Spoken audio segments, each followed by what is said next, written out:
ప్రస్తుతం టాలీవుడ్ లో మహేష్ బాబు స్థానం ఏంటో ప్రత్యేకంగా చెప్పాల్సిన పని లేదు. అలాగే ప్రభాస్ రేంజ్ ఏంటో కూడా అందరికీ తెలిసిందే.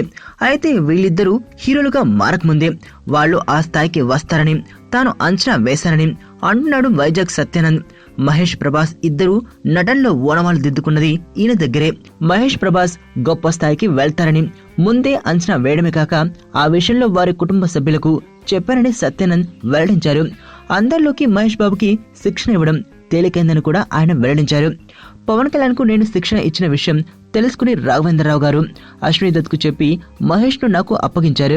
మహేష్ బ్రిలియంట్ స్టూడెంట్, అతనికి మెమొరీ పవర్ అమోఘం. ఏం చెప్పినా రెస్పాన్స్ చాలా వేగంగా వచ్చేది. క్లాసుల్ని ఎంజాయ్ చేస్తూ వెంటనే రెస్పాండ్ అయ్యేవాడు. నాకు చాలా శ్రమ తక్కువైంది. ఒకసారి 2.5 పేజీల డైలాగ్ ఇస్తే 10 నిమిషాల్లో దాన్ని అప్పగించేశాడు. చైల్డ్ ఆర్టిస్ట్ గా చేయడం వల్ల చురుగ్గా ఉండేవాడు. అయితే నటనలో సైంటిఫిక్ ప్రాసెస్ చైల్డ్ ఆర్టిస్ట్ గా ఉన్నప్పుడు తెలియదు. దీని గురించి అతడికి ఒక సిలబస్ లో చెప్పాను. అతను బాగా పట్టుకున్నాడు.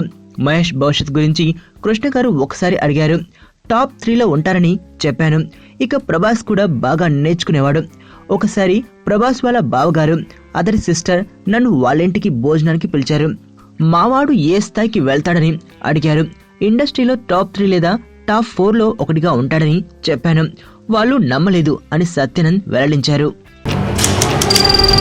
నీ స్నేహితుడు ఎవరో తెలిస్తే నీ క్యారెక్టర్ తెలుస్తుంది. నీ శత్రువు ఎవరో తెలిస్తే నీ కెపాసిటీ తెలుస్తుంది.